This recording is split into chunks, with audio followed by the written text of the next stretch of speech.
Je voudrais, avant toute chose, commencer par remercier les leaders des partis membres de la MRN et de l'APR pour leur présence à nos côtés cet après-midi à l'occasion de cette manifestation que nous organisons et qui entre dans le cadre de la commémoration du 28e anniversaire de notre parti. Chers camarades leaders de la MRN et de l'APR, je voudrais vous dire qu'à mesure que nous nous connaissons, nos relations ne cessent de se raffermir, sous-tendues en cela par une convivialité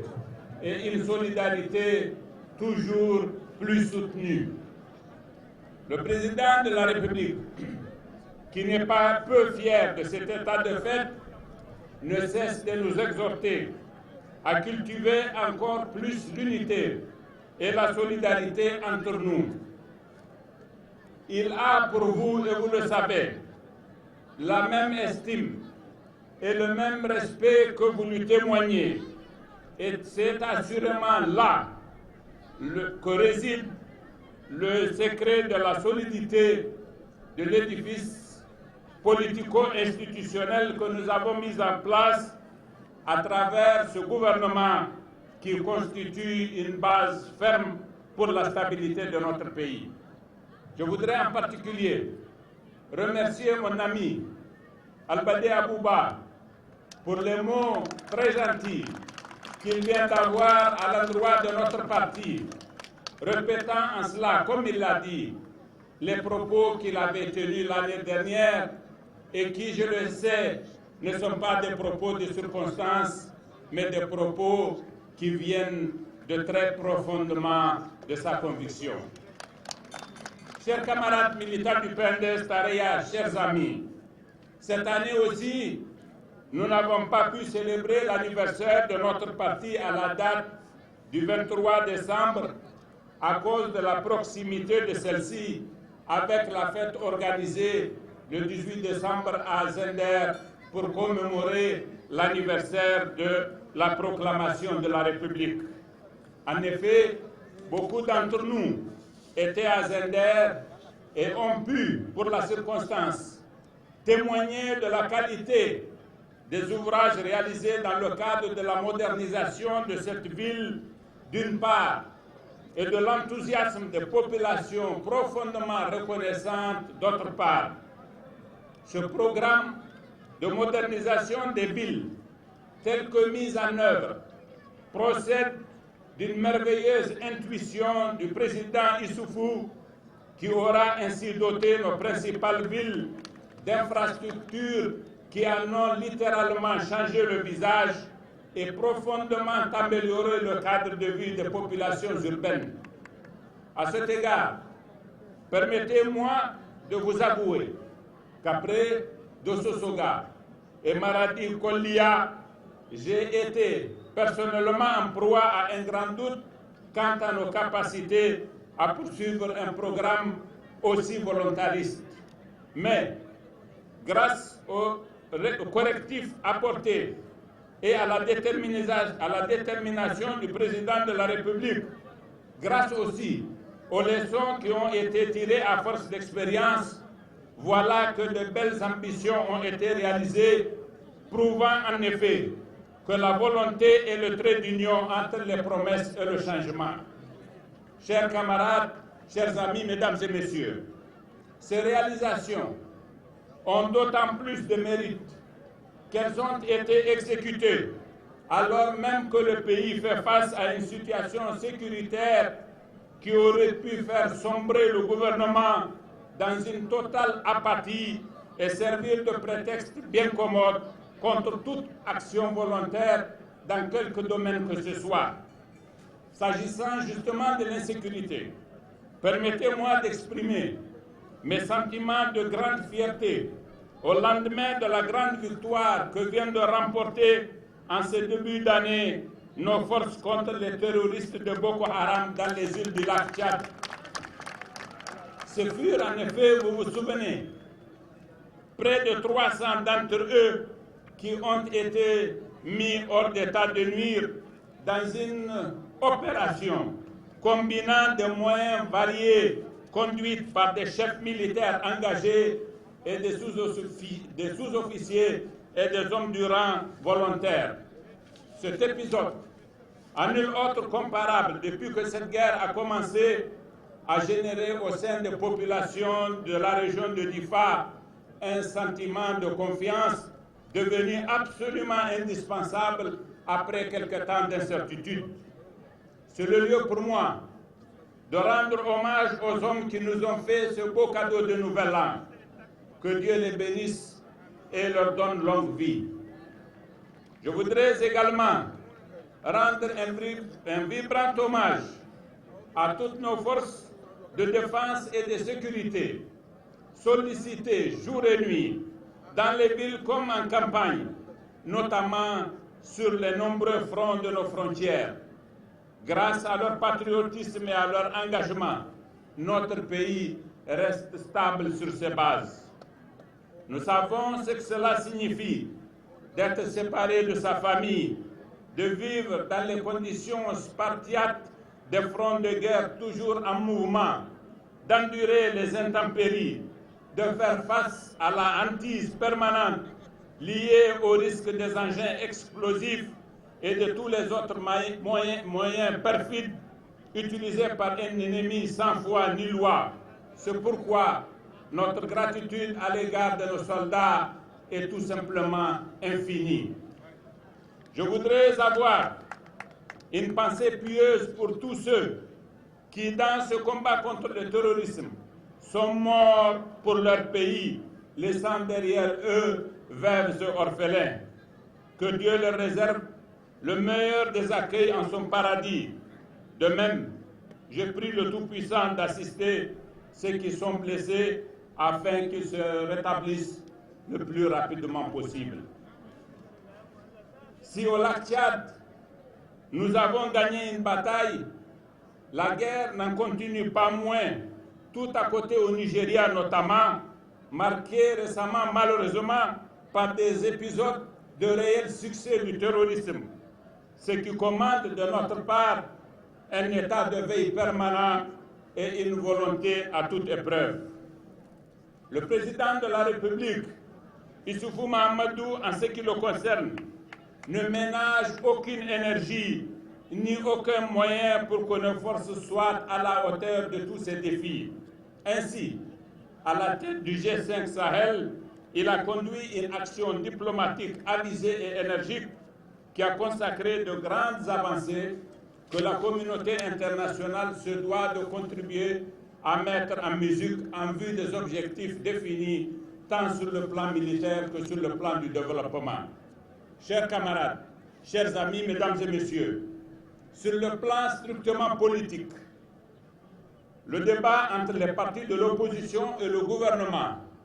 reste toujours marqué par les mêmes comportements, comme si nous étions condamnés à tourner en rond. Pourtant, les choses dans la réalité ont bien avancé et la raison commande qu'il en soit pris acte. La CENI, en tout cas, est en train d'exécuter son programme conformément à l'agenda qu'elle a publié. Elle vient de procéder au choix de l'opérateur technique qui sera chargé de l'enrôlement biométrique des électeurs. Elle va bientôt publier un appel à candidature à l'attention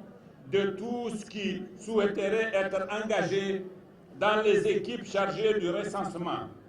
Les opérations de recensement sont prévues dans l'agenda actuellement en cours pour commencer vers le mois d'avril et ce pour une durée certainement de 3 mois à peu près. Ce qu'il faut savoir de cette opération, c'est que seules les personnes qui passeront devant les équipes de recensement seront enrôlées et seules elles pourront voter en présentant au bureau de vote leur carte biométrique sur laquelle figure leur photo et leur empreinte digitale au moment du vote. Il n'y aura plus personne qui pourrait voter au moyen d'un faux témoignage en empruntant la carte d'électeur d'autrui. Il n'y aura pas davantage de listes électorales fantaisistes truffées de personnes fictives. Cela est une véritable révolution et mettra fin aux formes les plus courantes de fraude qui ont jusqu'ici eu cours lors de nos différentes élections. Ce qu'il faut également savoir, c'est que les équipes de recensement vont faire leur travail en présence des délégués des partis politiques dans toutes les communes, dans tous les villages, à travers les commissions administratives qui seront bientôt installées dans toutes nos régions à cet effet. Une fois les cartes éditées, ce sont les mêmes commissions administratives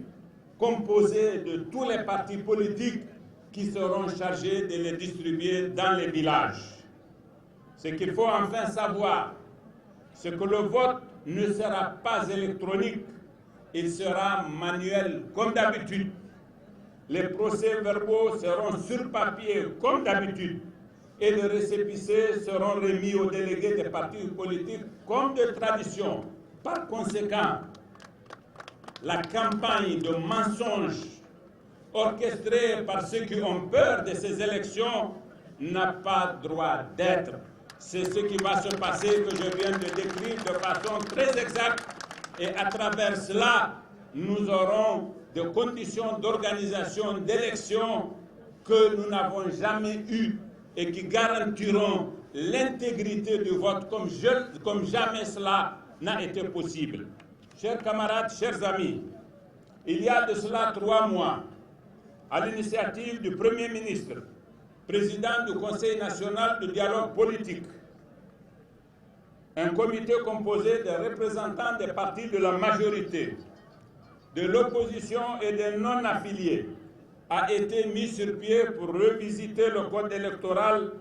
et y apporter les changements nécessaires en vue de renforcer les conditions d'élections libres et transparentes. Dans notre esprit à nous,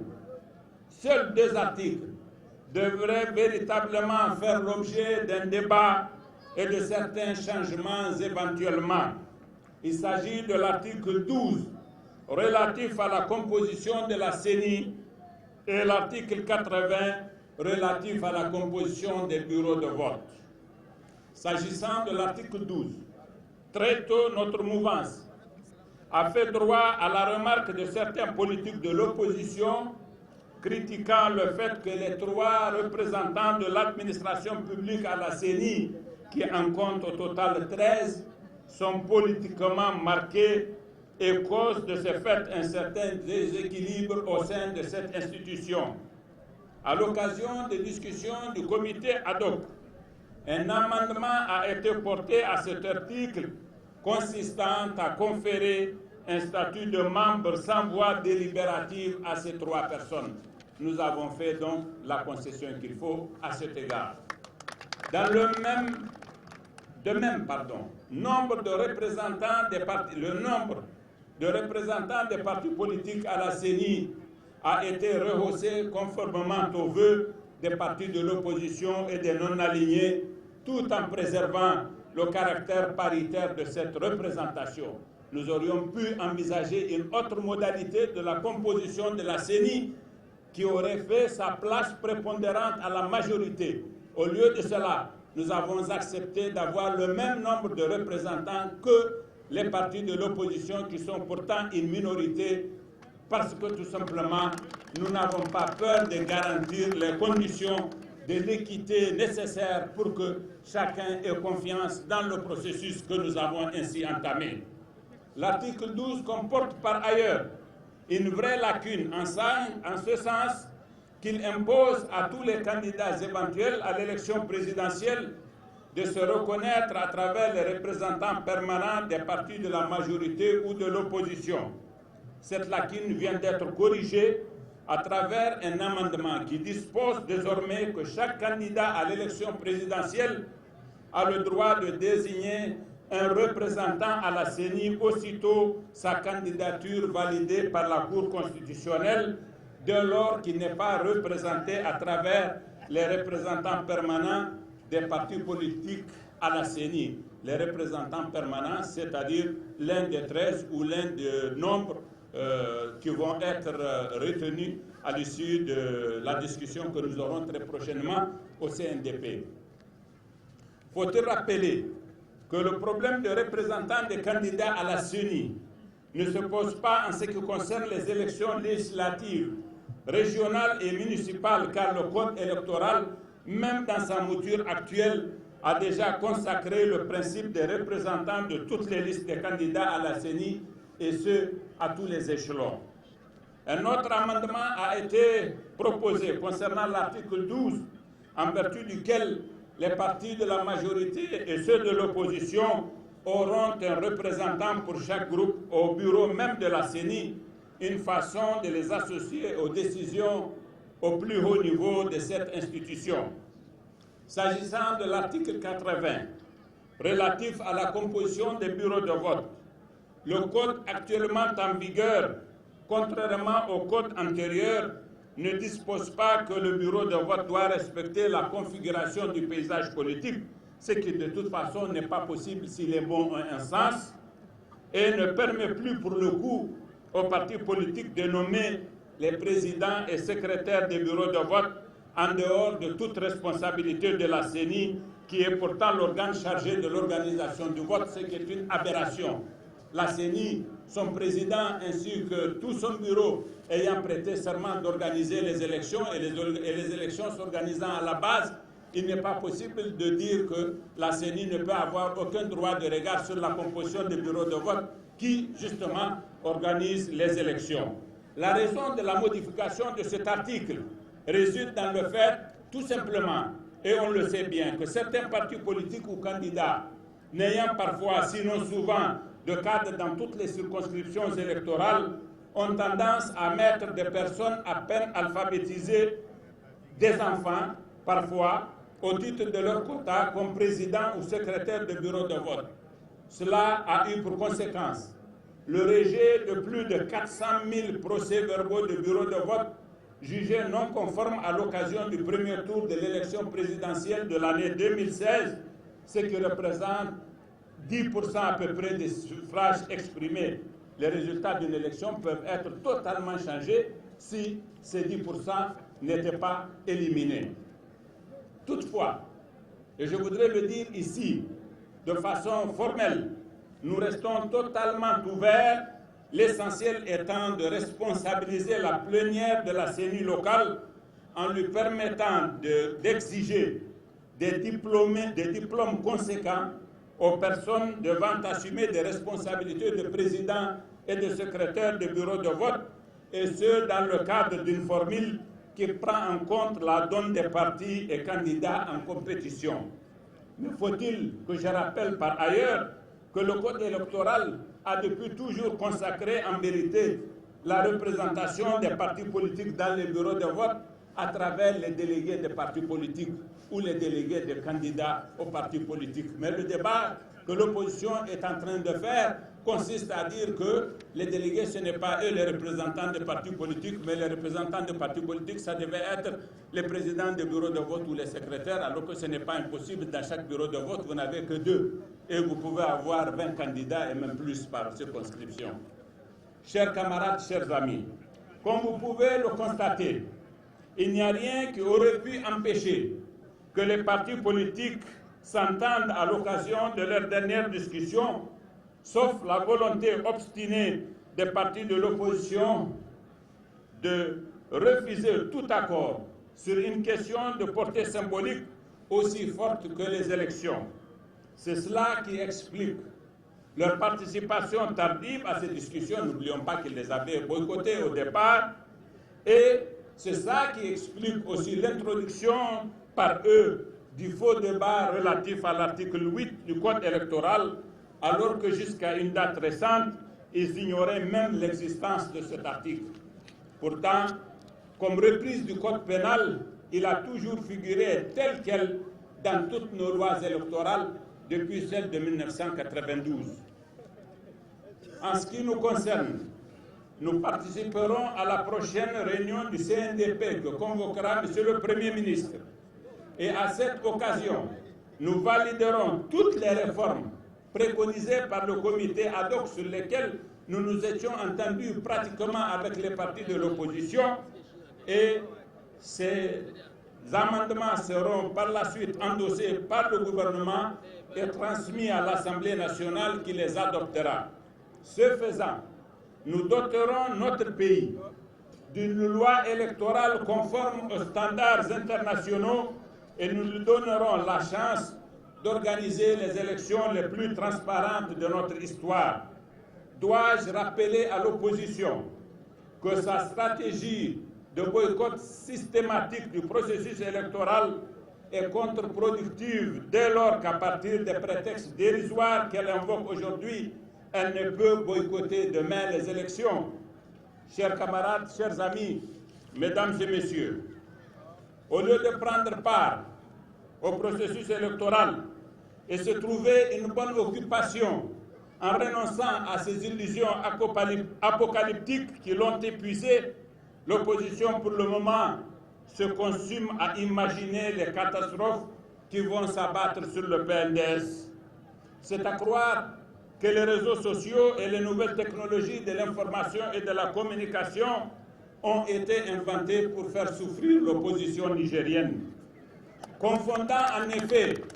virtuel et réel, tout son effort consiste à inventer des scénarios plus funestes les uns que les autres, basés sur des supposées divisions au sein de notre parti, appelés à le faire bientôt voler en éclats. Je voudrais leur dire que cette entreprise n'aura pas plus d'effet que la campagne qu'ils avaient menée il y a quelque temps, faisant systématiquement état de dissension entre le président de la République et le président du PNDS Tareya. Tout comme cette campagne s'est estompée sans que personne ne s'en rende véritablement compte, la campagne actuelle aussi s'éteindra par un effet d'usure naturelle propre aux choses factices. En vérité, nous, PNDS, nous sommes en droit de nous réjouir du fait de voir nos adversaires perdre tout leur temps à faire ces conjectures et à y investir tant de leur énergie cérébrale. C'est la preuve, chers camarades, qu'ils sont tout simplement aux abois et qu'ils ne comptent plus sur leur capacité intrinsèque pour gagner, mais espèrent le salut du ciel. Ce que je veux que les militants et sympathisants du PNDS ainsi que nos amis retiennent, c'est que le choix du candidat du PNDS Tareya à la prochaine élection présidentielle de 2021 se fera dans les conditions de la grande tradition de consensus de notre parti et qu'il ne donnera lieu à aucune